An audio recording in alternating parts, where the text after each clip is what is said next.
আসসালামু আলাইকুম দর্শক। এই যে গাছটি দেখতে পাচ্ছেন, এটি হচ্ছে জয়ন্তী গাছ। এই জয়ন্তী গাছ মূলত বেড়ার জন্য ব্যবহার করা হয়। বেড়া বা যেটাকে বলা হয় চেকআপ,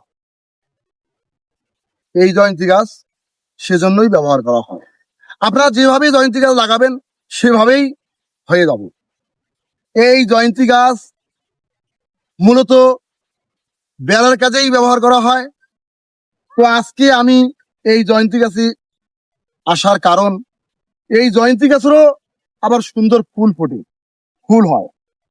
এর আগে আমি যখন জয়ন্তী গাছ সম্পর্কে একটি ভিডিও তৈরি করছিলাম, তখন এই ফুলগুলি দেখতে পাওয়া যায়নি। এখন এই জয়ন্তী গাছের দেখতেছি অসংখ্য ফুল। তবে আপনারা এই গাছগুলো বেড়া বা চেকার দেওয়ার জন্য ব্যবহার করতে পারেন।